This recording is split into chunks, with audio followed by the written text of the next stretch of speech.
पहला वचन पढ़ेंगे।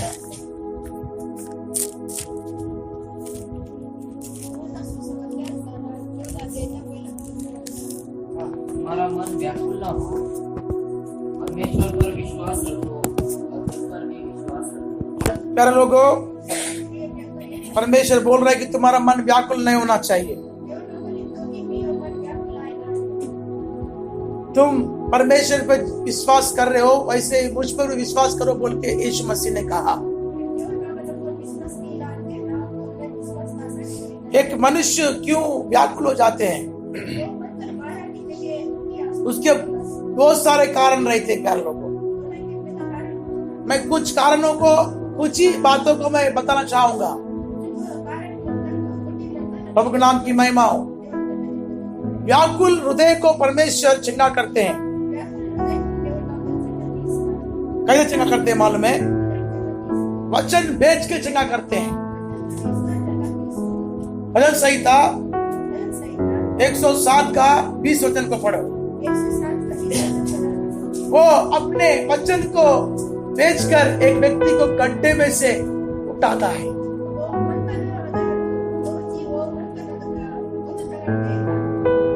प्रभु के नाम की महिमा हो। पढ़ो जल्दी। अपने वचन के द्वारा हाँ, वो चंगा करता और जिस गड्ढे में वे पड़े हैं उससे निकालता है। प्यारे लोगों, वो अपने वचन के द्वारा क्या करता है? चंगा करता है। गड्ढे में पड़े हुए उससे निकालता है। प्यारे लोगों, कौन से ऐसे गड्ढे में हम गिरे हुए हैं? कई सारे लोगों का गड्ढा नाना प्रकार से रहता है। यूसुफ को उसके लोगों ने मारकर गड्ढे में गिराया था। उस गड्ढे में वो पड़ा हुआ व्याकुल और रो रहा था। प्यारे लोग, उस गड्ढे में से परमेश्वर ने उसको निकाला। उसका व्याकुल हृदय को देखा परमेश्वर। उसके खुद के भाइयों ने उसे घात करने के लिए उसे गड्ढे में डाल दिया था,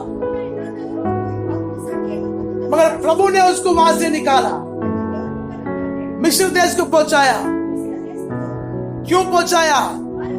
क्योंकि मिस्र में जाकर परमेश्वर की महिमा करना है। ये गड्ढे में रहने वाला इंसान कभी वो उठ नहीं पाएगा। यार लोगों, आप कंगाली में होंगे, खर्च में डूबे होंगे, बीमारी में होंगे, तकलीफ में होंगे, परेशानी में होंगे, इस प्रकार का बड़ा एक गड्ढे में आप पड़े होंगे। आज रात परमेश्वर का वचन सामर्थ से आपको उस गड्ढे से उठाएगा। जिस गड्ढे से यूसुफ को परमेश्वर निकाला है, वही परमेश्वर आज वचन बेचकर तुम्हें भी, तुम जो भी गड्ढे में पड़े हो, उस गड्ढे से परमेश्वर तुम्हें निकाल लेगा। प्रभु नाम की महिमा हो। व्याकुल हृदय को परमेश्वर चंगा करते हैं। कैसा चंगा करते हैं? अपना वचन बेच के चंगा करते हैं। आज रात तुम कौन से स्थिति में तुम व्याकुल होके हो बच्चों? जो भी तुम्हारे व्याकुलता है, आज रात तुम्हारे लिए परमेश्वर गांवों को बांधने का समय है। ये आप परमेश्वर की वचन को ध्यान से सुन लेना। दुखी मन को परमेश्वर चंगा करते हैं। भजन संहिता 50वां अध्याय 17 वचन में ध्यान करने से, मैं टूटा हुआ पिसा हुआ मन को तुच्छ नहीं समझता हूं। यार लोगों, आपका मन अगर आज टूटा हुआ है, पिसा हुआ है, तो परमेश्वर तुम्हारे मन को तुच्छ नहीं समझेगा। तुम जिस विषय को लेके टूटे हो, पिसे हो ओके होगे, परमेश्वर उन विषयों से परमेश्वर में छुटकारा करना चाहते हैं। पढ़ो जल्दी। हाँ, 17 पढ़ो। हाँ,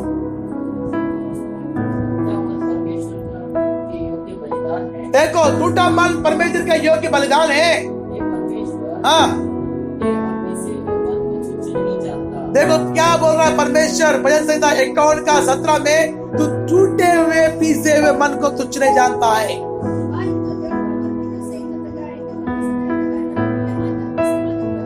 प्रभु के नाम की महिमा हो। प्यारे लोगों, ऐसे टूटा हुआ पीसा हुआ मन से एक व्यक्ति मंदिर के सामने रो रहा था। मंदिर में आने जाने वालों को भीख मांग रहा था। प्यारे लोगों, वो जन्म से ही लंगड़ा और लूला स्थिति में पड़ा है। वो ऐसी परिस्थिति में ना काम है ना दाम है, सिर्फ भीख मांग के ही पेट भरना पड़ेगा। इस तरह के भयानक अवस्था में दुखी मन को लेके वो भीख मांगते हुए वहां पर रहते थे।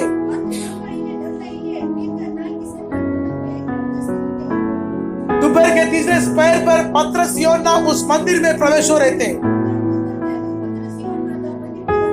वो लंगड़ा व्यक्ति क्या किया, उनसे कुछ पाने की आशा रखा। प्यारे लोगों,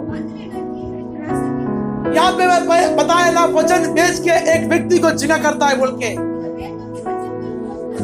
उनकी व्याकुलता को दूर करता है, उनके रोगों को जगह करता है, उनके कष्टों को निकालता है। परमेश्वर के वचन में बहुत बड़ा सामर्थ्य है, इसीलिए इस वचन को सुनो और मानो। तब क्या हो गया है, वो उनके साथ कुछ मांगने के लिए विचार से बैठा हुआ था। फिर तो काम 5वां अध्याय 5 वचन पढ़ने से ये लोग क्या बोल रहे, बोलने से हमारे पास सोना चांदी नहीं है, मगर यीशु मसीह के नाम से तो उठकर चल फिर बोल रहे हैं। और जल्दी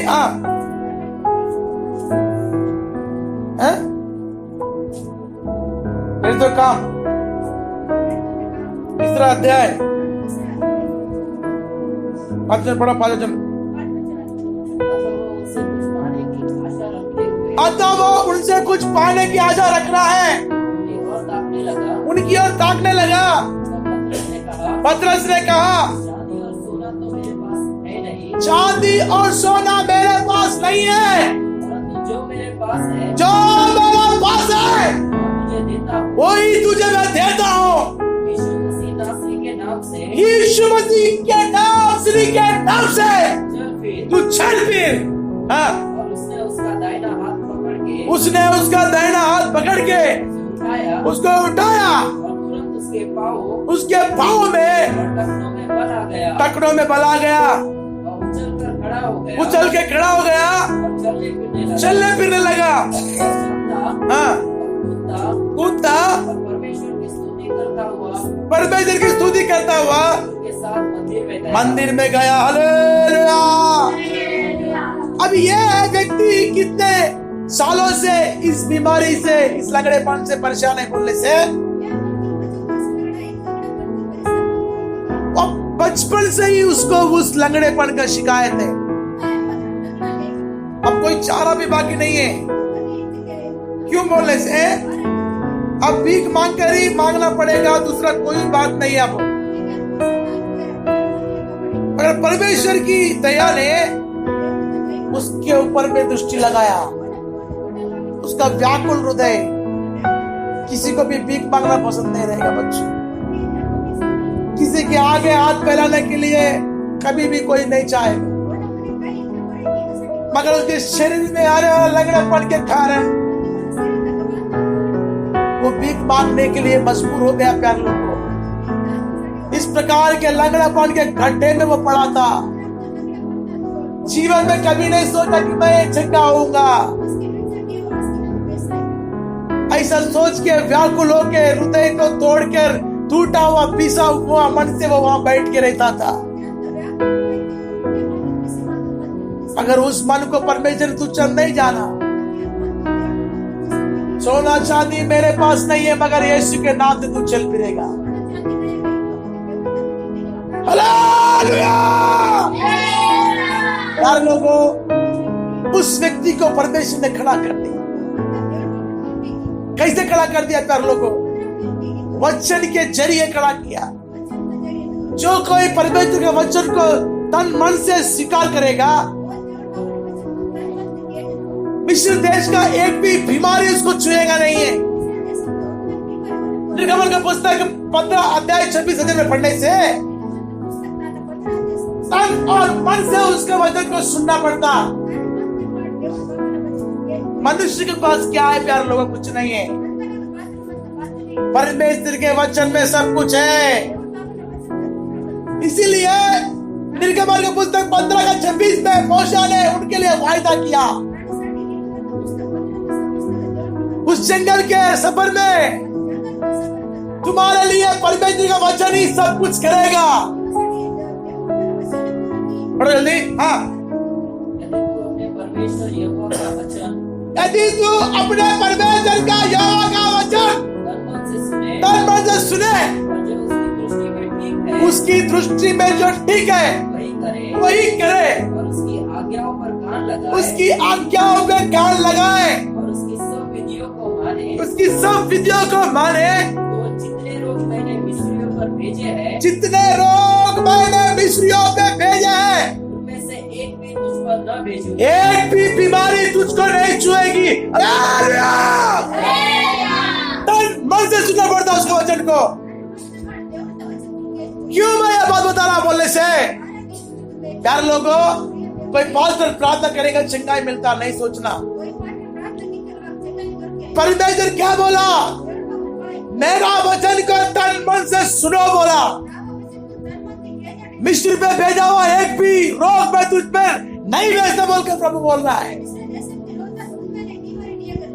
जंगल से ये सफर करते हुए 36 लाख लोग, ये लोग जंगल में सफर करते जा रहे हैं। कई सारे बिच्छू, कई सारे भयंकर जंगली जानवर, भालू, शेर, इस प्रकार के नाना प्रकार के मच्छरों में वो रहते हुए जा रहे प्यार लोगों।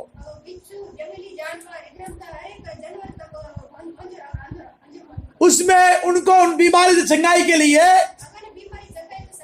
कोई डॉक्टर नहीं था वहां पे, कोई हॉस्पिटल नहीं है वहां पे, कोई सलाइन करने वाला नहीं है। क्या है वहां पे? मेरा वचन तन मन से सुनने से काफी है। मैं तुम्हारा चंगा करने वाला यहोवा बोला। कैसे सुन रहे हम उसका वचन? हम क्या परमेश्वर का वचन उस समय पे था, आज नहीं है? आज भी परमेश्वर की वचन में वही सामर्थ काम करता है।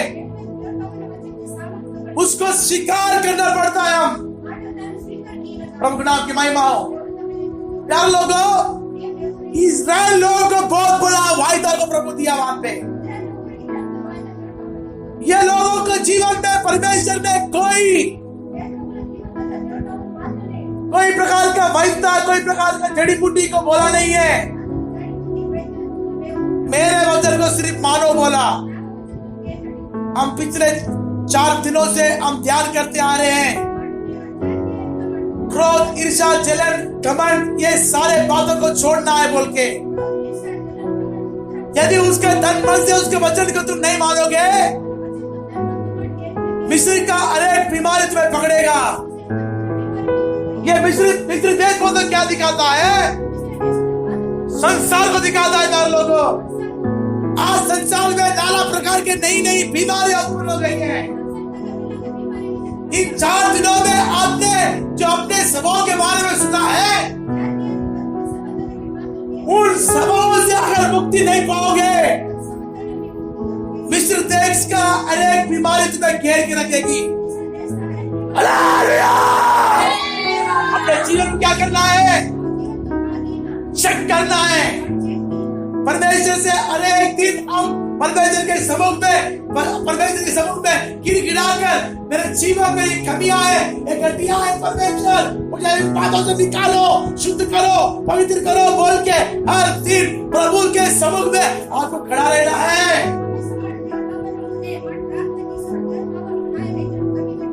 प्रभु के नाम की महिमा हो। प्रभु क्यों ये बात तुमको बता रहा है बोलने से? तन मन से वचन सुनने वाला ही सब कुछ छोड़ देगा। झगड़ा, एक दूसरे से झगड़ा छोड़ देगा, ईर्ष्या छोड़ देगा, चुगली छोड़ देगा, टुकड़ा छोड़ देगा, द्वेष छोड़ देगा, गुस्सा छोड़ देगा, सब कुछ छोड़ देगा। क्यों छोड़ेगा मालूम है? मिस्र का एक भी रोग नहीं लगने के लिए।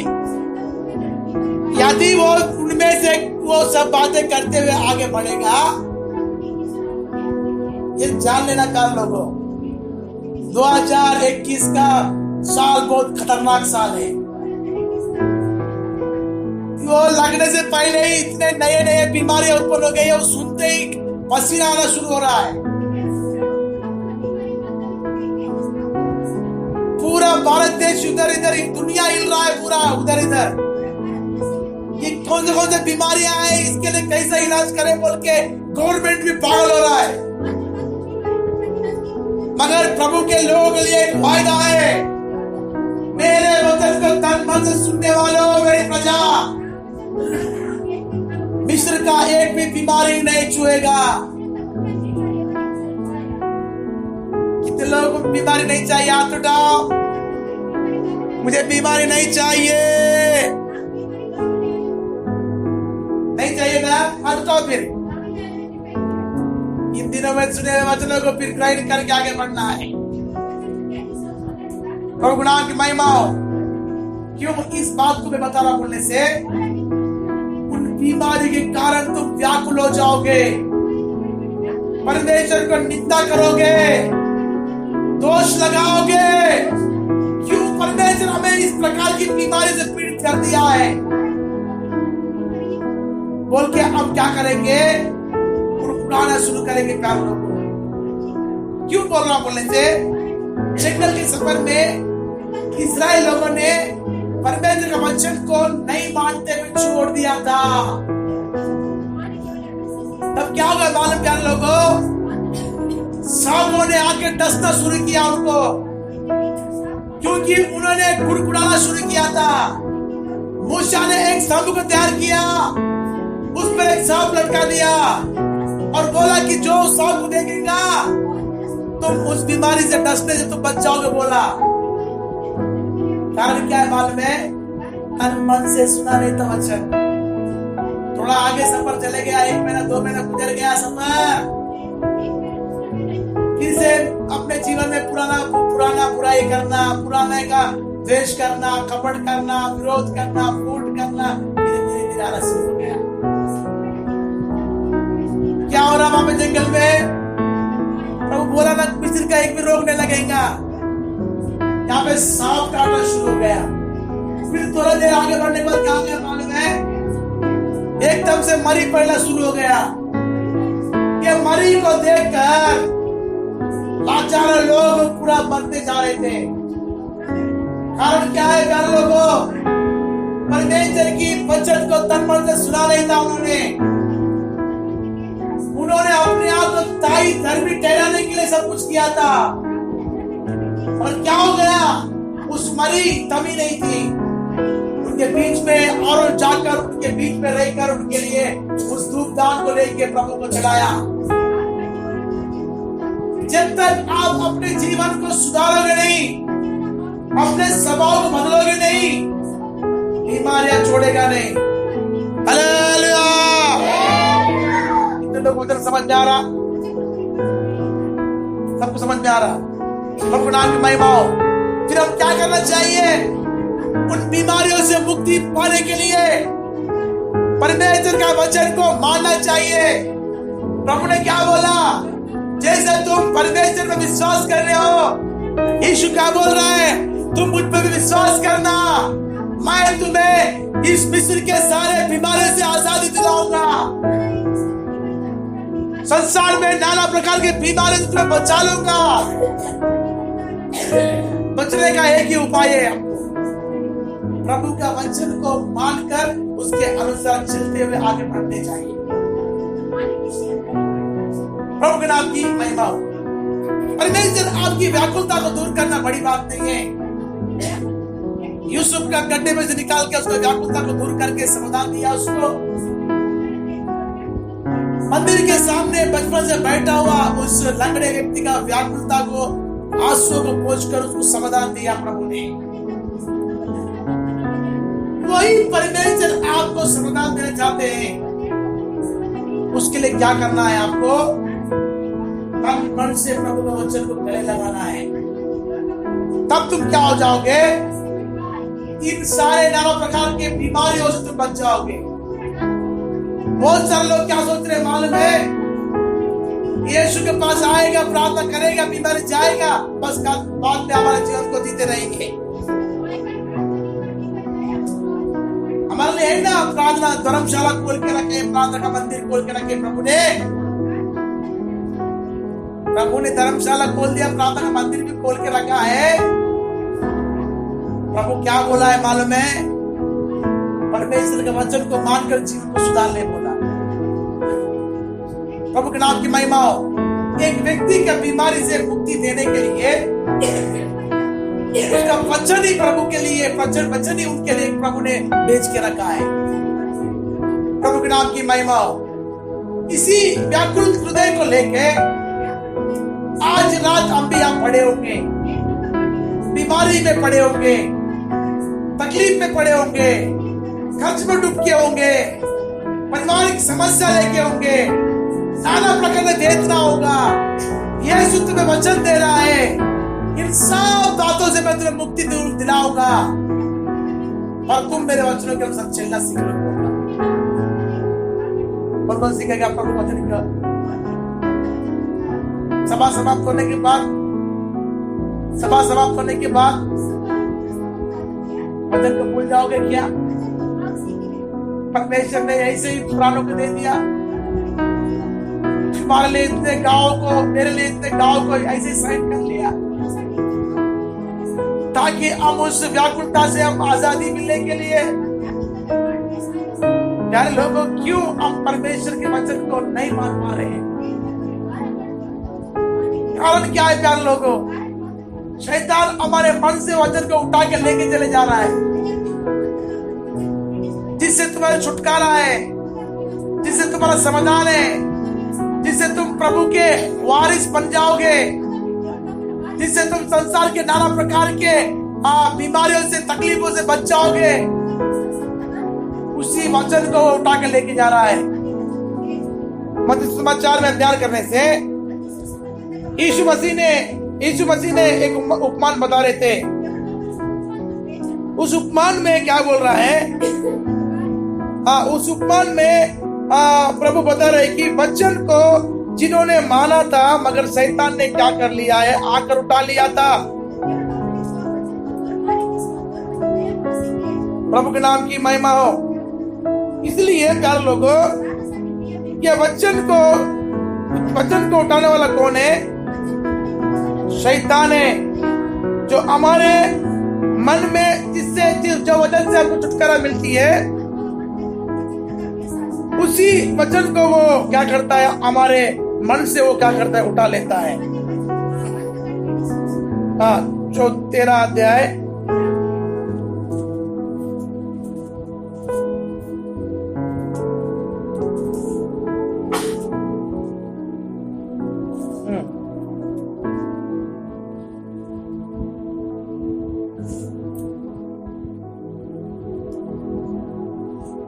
पढ़ो, 20 पढ़ो, 20 वचन नहीं, 19 पढ़ो, 19 वचन।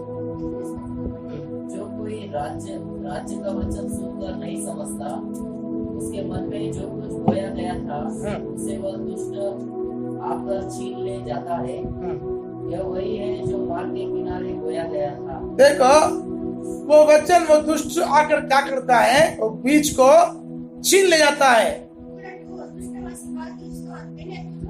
कहां से छीन के लेके जा रहा है? वो बीज क्या है? परमेश्वर का वचन है। वो क्या करेगा? हमारे मन में रहने नहीं देगा। वो दुष्ट आकर क्या करेगा? छीन के लेके चले जाएगा। मन में वचन नहीं तो क्या होगा? मिस्र से मुक्ति पाकर जंगल के मार्ग में जाने वाले इस्राएलियों के साथ क्या होगा बोल के पढ़ा है ना आपको मैंने।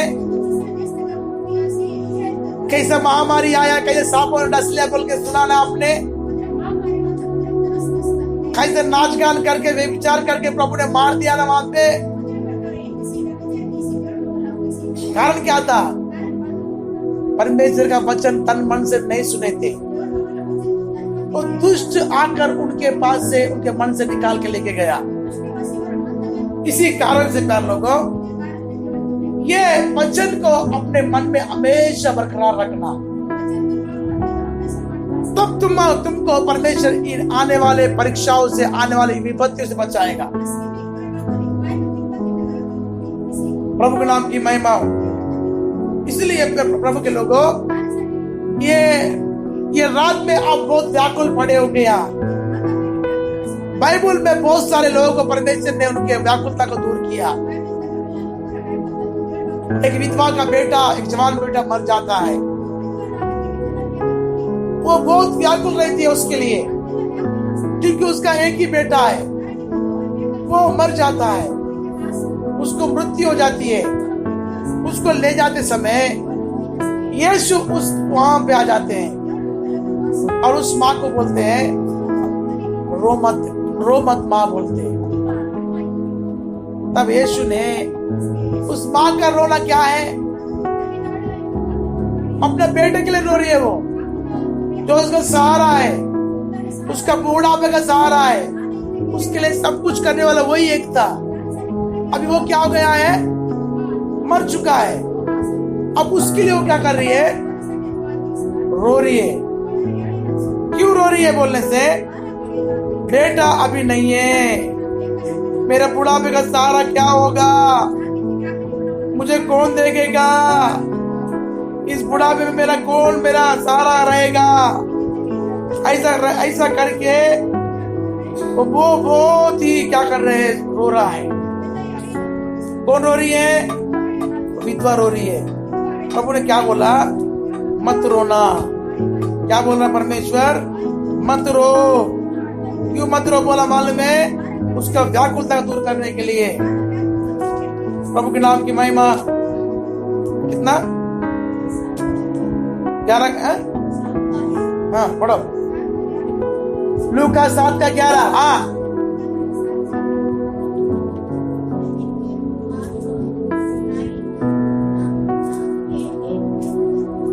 हाँ हाँ हाँ। वो नगर के बाटे के पास पहुंच गए तो एक मुर्दे को बाहर ले जा रहे थे।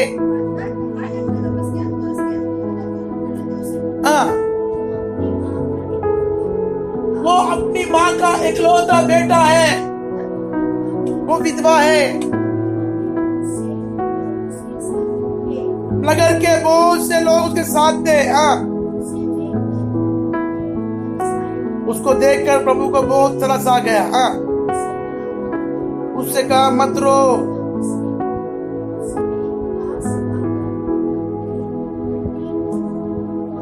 हरदी को छुआ, उठाने वाले क्या हो गए? रुक गए। हाँ,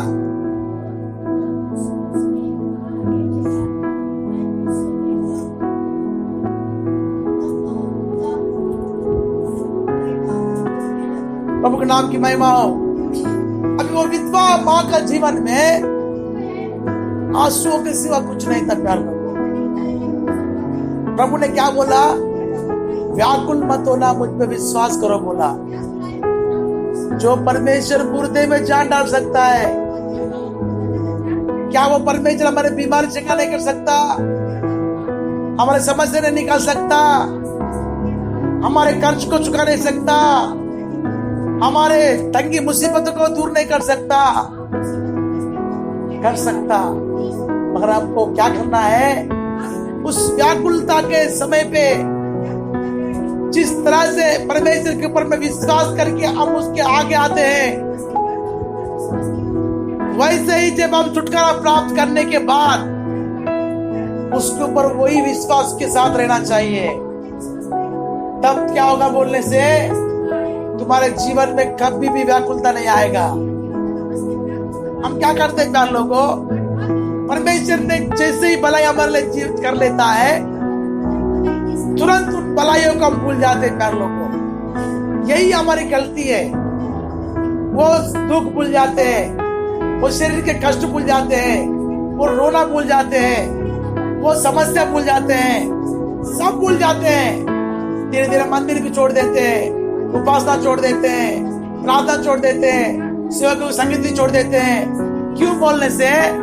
क्योंकि परमेश्वर उसको उन व्याकुलता से तुम्हें मुक्ति दिया, मगर तुमने उन बातों को स्मरण नहीं रखा, इसी कारण से तुम उनको उसको भूल जाते हो। तब क्या हो जाता है बोलने से? फिर से व्याकुलता में हमारे जीवन में आना शुरू हो जाता है, क्योंकि वो उन दिनों को अब याद नहीं रखते ना, जिन दिनों में हम दुख में, समस्या में, कष्ट में, आंसू में से रहने के समय प्रभु ने निकाल के बाहर किया। आज 1 महीना, 2 महीना, 3 महीना, 4 महीना, 5 महीना गुजरने के बाद फिर हम भूल जाते हैं प्रभु। ऐसा भूलने से क्या होगा मालूम है? फिर समस्या आरंभ हो जाता है। प्रभु के नाम की महिमा हो। इसलिए प्यार लोगों, परमेश्वर हमें व्याकुलता से मुक्ति देने वाला प्रभु है। वैसे ही इस विधवा के जीवन में भी बड़ा चमत्कार किया परमेश्वर ने। अभी उसके अंदर में क्या नहीं है? आंसू नहीं है प्यार लोग, अभी आनंद और खुशी है अभी। क्यों मालूम है? यीशु जहां पर है, यीशु का वचन जहां पर है, वहां पे खुशी है। क्या बोला? ये जवान उठ जा बोला। क्या हो गया? तुरंत उठकर बैठ गया। वही परमेश्वर बोल रहा है तुमसे, समस्या निकल जा, बीमारी निकल जा, तंगी मुसीबतें निकल जा, कष्टों से भरे हुए लोगों को समाधान दे दे। ऐसा प्रभु का वचन तुम्हारे पास आ रहा है। तब हमारे जीवन में क्या हो जाएगा? तुरंत परमेश्वर का करुणा आ जाता है और तुरंत हम मुक्ति पाकर व्याकुलता को भूल जाकर आनंद और खुशी मनाना शुरू करते हैं। मगर कब तक रहेगा वो वचन? 1 महीना, 2 महीना, 3 महीना, 4 महीना, उसके बाद सब भूल जाते, सारे कष्ट गए, दुख गए, सब भूल जाते, फिर अपने मार्ग में अपन चले जाते हैं। क्यों बोलने से? शैतान हमारे जीवन से वचन को निकाल लेके चल जाता है। लूका समाचार में हम ध्यान करने से 8वां अध्याय 12 वचन में ये शैतान आकर हमको क्या करेगा? मत्ती समाचार में बीज को उठा के ले गया, जो बीज बोया गया था वो ले गया वचन। अभी ये वचन को क्या करेगा? वो स्मरण नहीं रहने के लिए, याद रहे बिना कर देगा वो। पढ़ जल्दी। हाँ हाँ,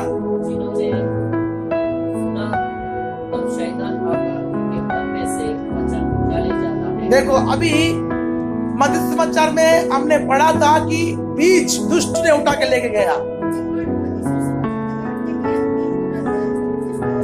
हाँ,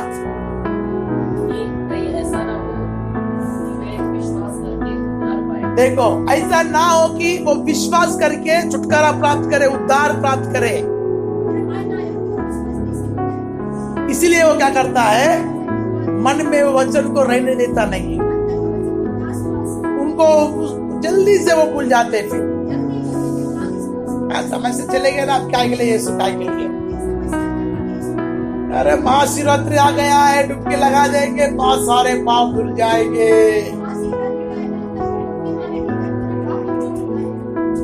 एक दिन जाकर डुबकी लगाएगा,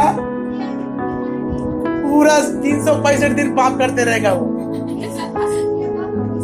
इनका कहानी वैसा रहता। मैं बहुत घुमा उसमें। हाँ, मेरे दोस्त लोग मेरे ले जाते थे। आज बोले महाशिवरात्रि बोले, तब मेरे को उतना विश्वास में नामदारी था, उतना मैं सब में घूमते रहता था। मैं पूछा कि क्यों वहां जाते, पूछा मैं। आज बोले शंकर जी का बहुत बड़ा त्योहार है बोले। जो लोग गंगा में स्नान कर लिया वो पूरा इस पवित्र हो जाता है बोले। ऐसा क्या? मैं भी पवित्र बन जाता भाई। जाकर मैं भी डुबकी लगा दिया गंगा में डुबकी लगा के बाहर आ गए। नदी के थोड़ा रेती से थोड़ा बाहर आने के बाद दूसरे लोगों का खेती रहता, खेती थोड़ा ऊंचा पहाड़ जैसा रहता, पहाड़ के समान रहता, उसमें खेती रहता, सब कुछ ऐसा क्या बोलते तुरी विरी ये सब लगा के रखते, उसमें तुरे वगैरह लगा के रखते, वहां पे बैठ के बम्पर निकलना शुरू हो जाता, बियर शुरू निकल जाता। मैं बोला अभी नहा लिए, बोले ये क्या, बोले पवित्र हो गए, बोले अभी फिर से चालू, बोले का ये है गंगा का स्नान। इस गंगा स्नान में जो डूबेगा उसके पाप कभी नहीं धुलेंगे। यीशु के लहू में जो डूबेगा उसके पाप धुल जाएंगे। हालेलुया। यूहन्ना 1:8 में प्रभु ने क्या बोला? पहला यूहन्ना 1:8 में क्या बोल रहा है? यीशु मसीह का लहू सारे पापों को शुद्ध करते हैं। कोई गंगा का पानी स्नान करने से शुद्ध नहीं होते हम, यीशु का लहू से हम पाक हो सकते हैं। प्यार लोगों, दूसरा कोई चीज से प्यार हम पाक नहीं हो सकते। इसलिए हम क्या करना है? उसके लहू से अपने पापों को हर एक दिन धोते रहना। हमारे जीवन के जो जो कमी घटियां हैं उन सभी को मानते हुए प्रभु से धोते रहना। तब हम क्या होते रहेंगे? पवित्र होते रहेंगे। पढ़ो पहला यूहन्ना 1:8, हाँ 7-8, हाँ कोई भी पढ़ो।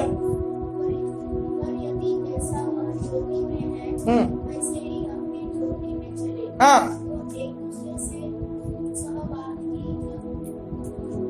हाँ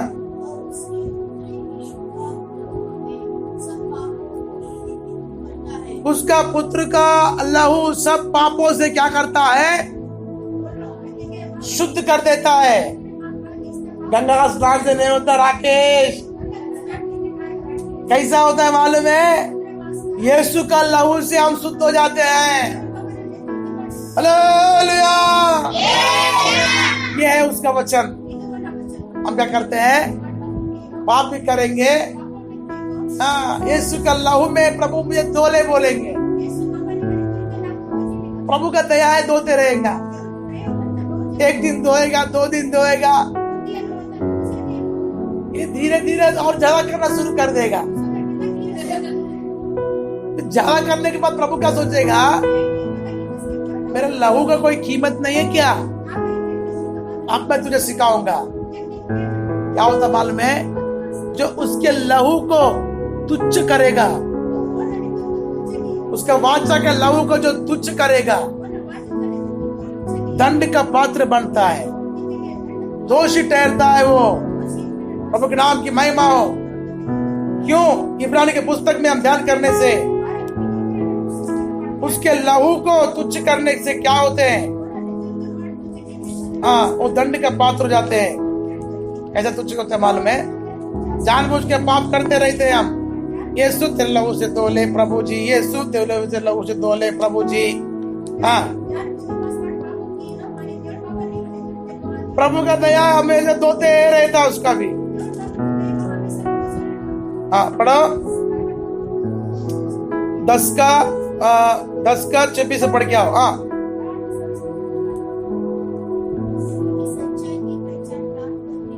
हाँ हाँ अभी रुक जाए यहाँ पे, अभी इनको समझने के लायक बताऊंगा। अभी क्या लिखा है? सच्चाई की पहचान होने के बाद यदि जानबूझ के हम पाप करते रहेंगे, हमको मालूम है पाप में बोल के फिर भी करते रहेंगे, तो उसके लिए कोई बलिदान बाकी नहीं है। यीशु मेरे पापों को शुद्ध करो, पवित्र करो। जानबूझ के तू पाप कर रहा है, यीशु मेरे लहू से पाप को शुद्ध करो, पवित्र करो बोल रहा। देख 29 वचन में उस बादशाह का लहू को तू क्या कर रहा है? अपवित्र ठहरा रहा है। पढ़ो उस बादशाह के लहू को जानबूझ के पाप करके लहू से धोने वाला बोलने वाला क्या है मालूम है? उसके लहू को वो क्या कर रहा है? अपवित्र ठहराएगा। पढ़ो जल्दी। हाँ 29 हाँ और भी भारी दंड के योग्य ठहरेगा, हाँ जिसने परमेश्वर के पुत्र को पापों से रोका, हाँ वाचा के लहू को जिसके द्वारा वो पवित्र ठहराया गया था, हाँ। वो पवित्र जाना अपवित्र जाना है। और मनुष्य के आत्मा का अपमान किया। देखा, वाचा का लहू को उसने क्या किया? अपवित्र किया। जानबूझ के बार बार बात करके यीशु तेरे लहू से धो ले, यीशु तेरे लहू से धो ले बोल रहा। देखो, उसका वाचा का लहू को अपवित्र करने वाला बन जाता है वो, और वो व्यक्ति भारी दंड के योग्य रहेगा। समझ में आ रहा है प्यारे लोगों? हमें जाने अनजाने में अगर हमें से पाप होता है तो प्रभु सब पाप माफ कर देता, पर जानबूझ के अगर तुम पाप करते रहोगे तो उस लहू को तुम क्या करोगे? अपवित्र ठहराओगे। उसका पवित्र लहू है वो लहू हमारे पापों को धोकर शुद्ध करता है। इसका ये मतलब नहीं कि हम बार बार पाप करते रहेंगे और बार बार लहू से धो दे बोल के नहीं करना। प्रभु के नाम की महिमा हो। इसलिए प्यार लोगों, पापियों से शुद्ध करने के लिए पापी लोग आकर प्रभु से आके माफी मांगते रहते हैं। यीशु, मैंने तेरे विरोध में पाप किया है, तेरे स्वर्गराज के विरोध में पाप किया है, अभी मैं कोई लायक नहीं हूं बोल के उड़ाऊ पुत्र बोला था। वैसे ही हम भी बोलते रहते हैं। जैसे वो पिता ने उस उड़ाऊ पुत्र को गले लगा लिया, वैसे हम भी प्रभु से पछतावा करने के बाद प्रभु आपको भी गले लगा लेता, सारे गुनाह को माफ कर देता। पर एक बात तुम ध्यान नहीं किया, उसमें उड़ाऊ पुत्र फिर से उड़ के नहीं गया। हम लोग हमेशा उड़ते रहते।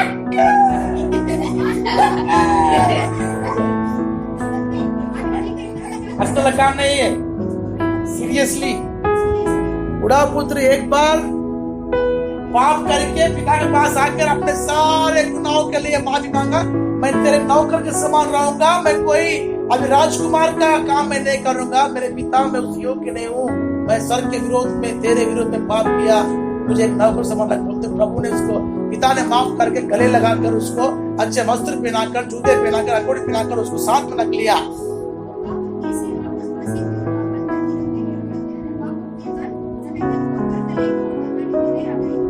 मगर फिर से उड़ाऊ पुत्र ने पाप किया बोल के कहीं लिखा नहीं है। हम तो उसके बारी बाप लोग हैं। हम कौन लोग हैं? हम उसके बड़े बाप लोग हैं। वो एक बार पाप करके प्रभु के राज में चले गए। हम बार बार पाप करके यीशु का लहू का वाचा को क्या कर रहे हैं? उसको अपवित्र ठहरा रहे। इट्स डेंजरस, बहुत ही खतरनाक काम है ये। इसलिए प्रभु का वचन को तन मन से मानो, तब मिस्र में आने वाला एक भी रोग तुम्हें मैं दूंगा नहीं बोल रहा। प्यारे लोगों, वचन की गहराई को और तुम्हारे को सिखाने के लिए मैं तुमको इस 4 दिनों तक कुछ बातों को बताकर आपको समझाते आया। अभी मैं आपको बताने वाला बात क्या है बोलने से, वचन को आपने जैसे सुना है वैसे मान के रहना। इस संसार में कुछ भी आपको हानि नहीं होगी। तुम उसको भूल जाओगे, उसको नहीं करोगे, अपने जीवन में अमल नहीं करते रहोगे, परमेश्वर को सहन नहीं होगा। क्यों नहीं सहन होता मालूम है? क्योंकि आदि में वचन था, वचन ही परमेश्वर था, वचन परमेश्वर के साथ था। वो वचन देहधारी होकर यीशु के रूप में हमको हमारे पास आया। फिर उसको अगर नहीं मानने से परमेश्वर हमको कभी नहीं छोड़ेगा। डेंजर बहुत ही खतरनाक हम स्थिति में रह जाएंगे। इसलिए प्यार लोगों, तुम्हारे व्याकुलता को, तुम्हारे बीमारियों को, तकलीफों को, समस्याओं को परमेश्वर दूर करता है। तुम उसके ऊपर विश्वास करो।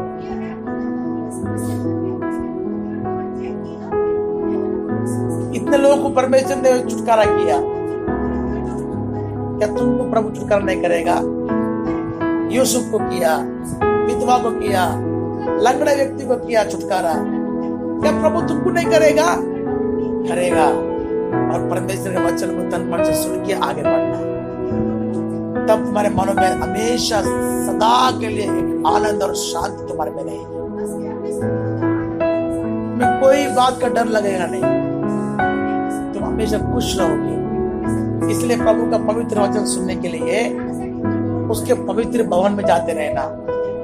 सबोपदेश 5:1 में पढ़ने से, 3 वचन पढ़ने से